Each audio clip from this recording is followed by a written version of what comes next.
안녕하세요. 매일 아침 말씀 묵상에 오신 여러분을 환영합니다. 10월 14일 율법 준수자들의 노고와 분투 기억절. 너는 마음을 다하고 뜻을 다하고 힘을 다하여 내 하나님 여호와를 사랑하라. 신명기 6장 5절의 말씀.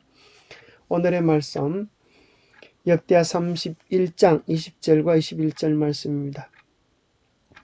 히스기야가 온 유다에 이같이 말하되 이같이 행하되 그의 하나님 여호와 보시기에 선과 정의와 진실함으로 행하였으니 그가 행하는 모든 일 곧 여호와의 전에 수종드는 일에나 율법에나 계명에나 그의 하나님을 찾고 한 마음으로 행하여 형통하였더라.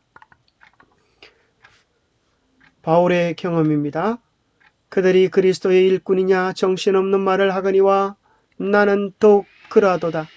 내가 수고를 넘치도록 하고 옥에 갇히기도 더 많이 하고 매도 수없이 맞고 여러 번 죽을 뻔하였으니 유대인들에게 40에 하나 감한 매를 5번 맞았으며 3번 태장으로 맞고 1번 돌로 맞고 3번 파선하고 일주야를 깊은 바다에서 지냈으며 여러 번 여행하면서 강의 위험과 강도의 위험과 동족의 위험과 이방인의 위험과 신의 위험과 광야의 위험과 바다의 위험과 거짓 형제 중의 위험을 당하고 또 수고하며 애쓰고 여러 번 자지 못하고 줄이며 목마르고 여러 번 굶고 춥고 헐벗었노라.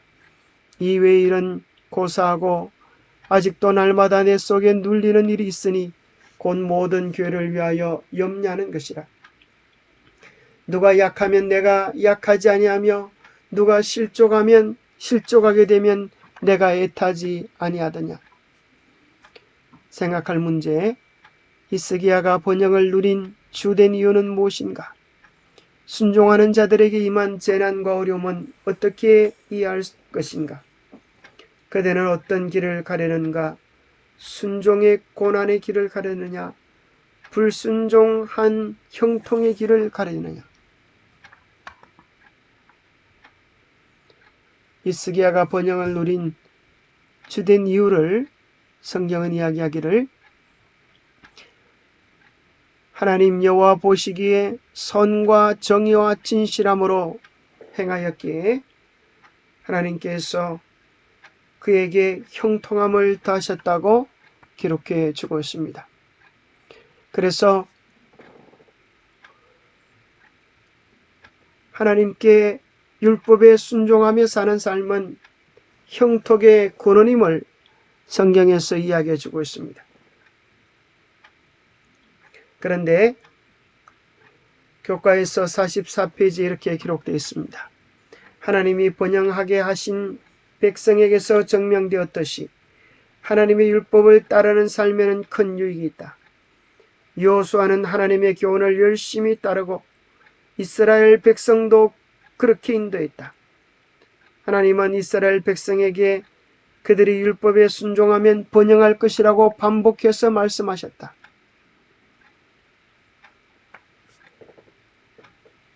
신명기 30장 19절에 보면 내가 오늘 하늘과 땅을 불러 너희에게 증거를 삼노라.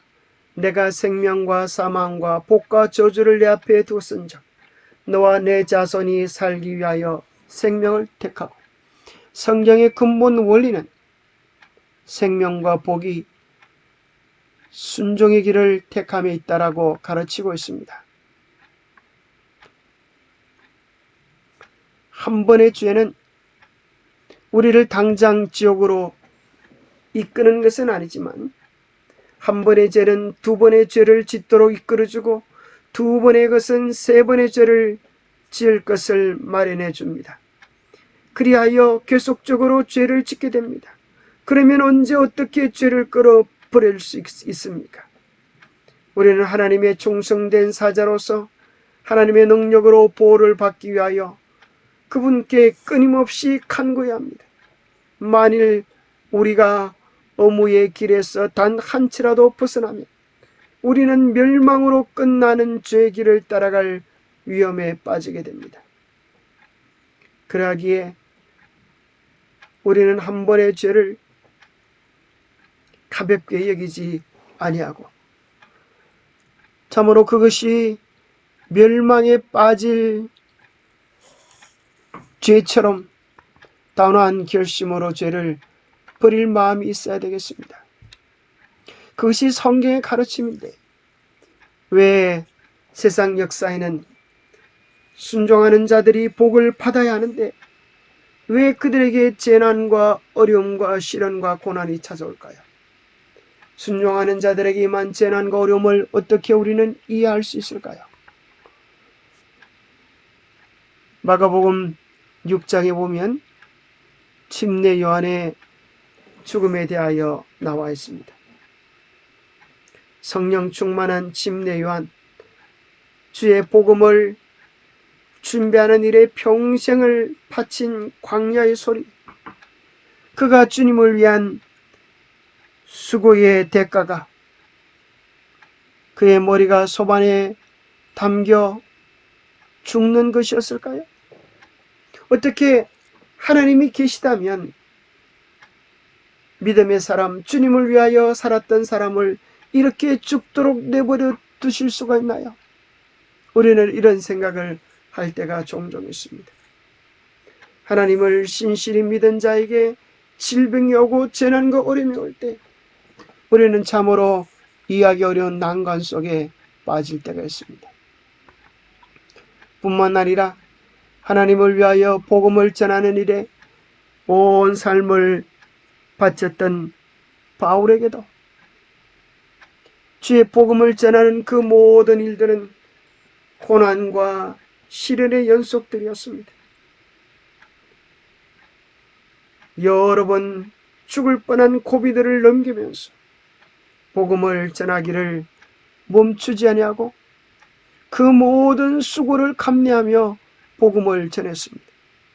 그가 복음을 전할 때마다 하나님이 강력한 능력으로 도와주셔서 이런 어려움이 없도록 막아주셨으면 얼마나 좋았겠습니까? 우리는 그런 생각을 하지만 세상의 일들은 그러하지 아니하는 것 같습니다. 하나님의 사람 모세는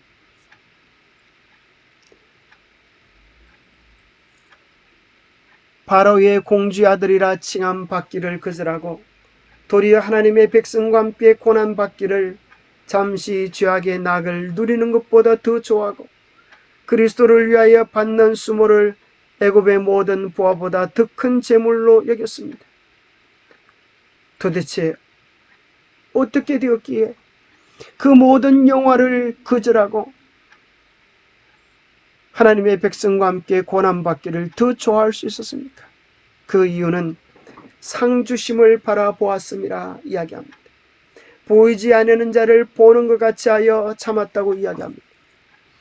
우리에게도 모세와 같은 그런 믿음이 필요한 시대에 살아가고 있습니다.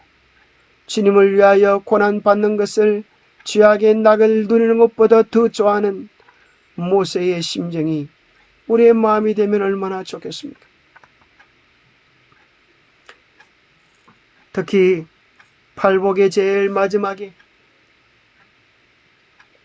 그리스도인이 받을 수 있는 최고의 복을 이야기하기를 주님을 위하여 핍박을 받으면서도 박해를 받으면서도 기뻐할 수 있는 복이라고 기록해 줍니다.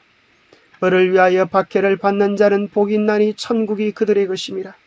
나로 말미암아 너희를 욕하고 박해하고 거짓으로 너희를 거스려 모든 악한 말을 할 때는 너희에게 복이 있나니 기뻐하고 즐거워하라.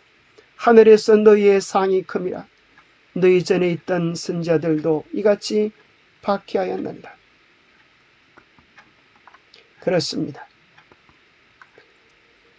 오히려 성경은 이야기하기를 말씀대로 살 때, 믿음대로 살 때 박해가 오고 핍박이 오고 시련이 오지만 그 어려움 속에서 하나님은 우리와 함께 하시고 우리의 믿음을 견고하게 지켜주시겠다고 약속하시는 것입니다.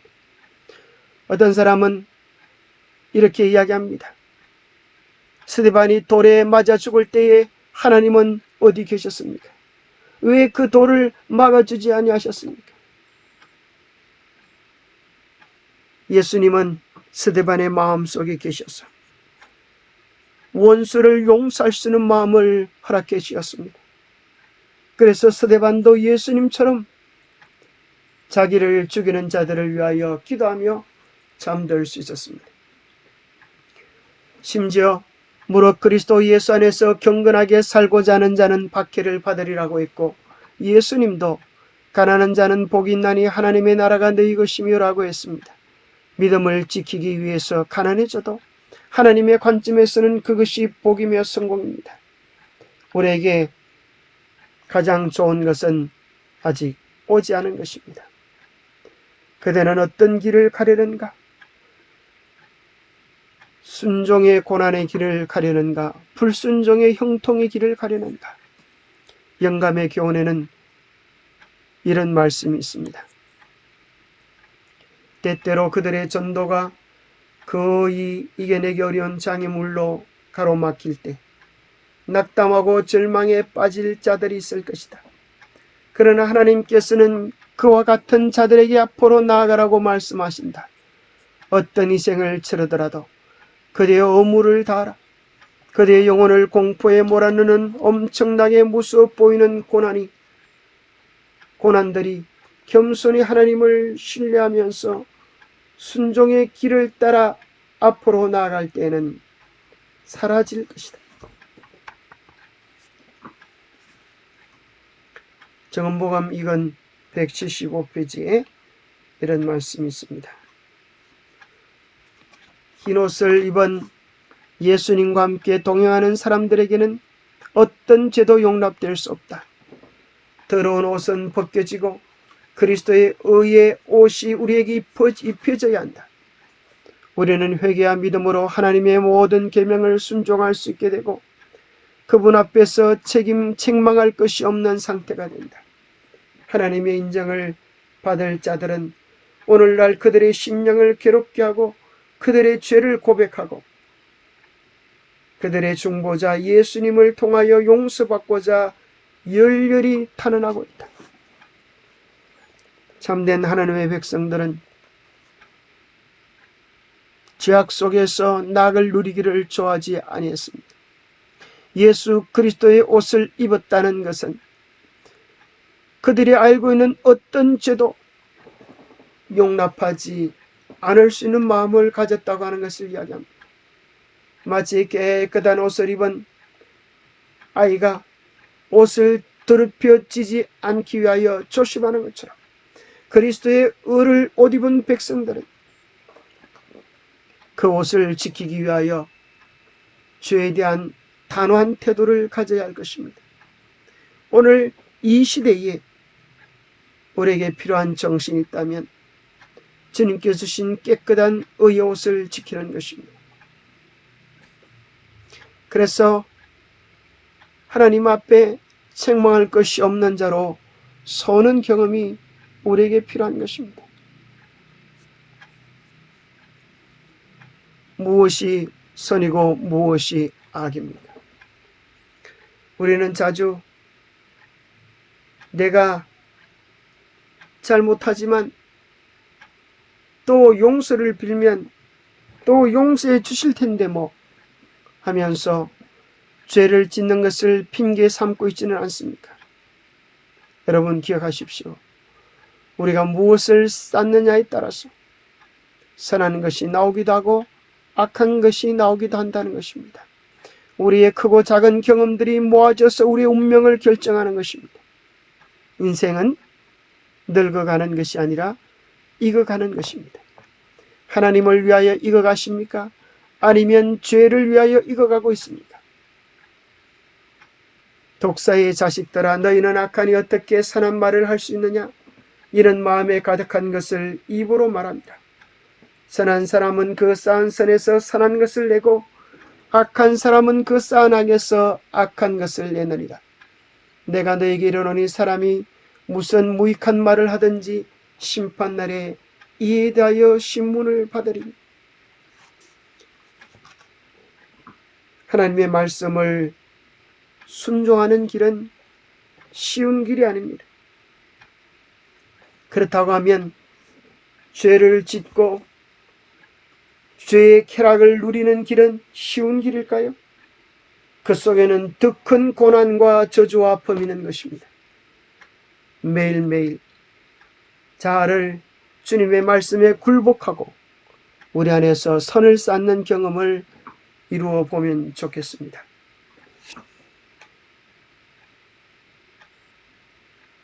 말씀대로 사는 일에는 어려움이 있을 것입니다. 그러나 그 길은 가치 있는 길이고 축복의 길입니다. 죄의 길에도 어려움이 있습니다. 그러나 그것은 멸망으로 가는 어려움들입니다. 죄의 길에도 낙이 있을 수 있습니다. 그것은 멸망으로 가는 낙인 것입니다. 우리는 고난과 어려움이 있는 것에 마음이 휘둘리지 말고 오직 예수를 따라가는 예수의 제자들이 되도록 하십시다. 기도하겠습니다. 하나님 아버지, 우리는 솔직히 신앙도 좋고 세상적으로도 형통하기를 원합니다. 그러나 둘 중 하나를 선택하라 하시면 언제나 주님 편을 택하게 하옵소서. 주님께서 먼저 우리를 위하여 하늘의 영광을 버리셨기 때문입니다.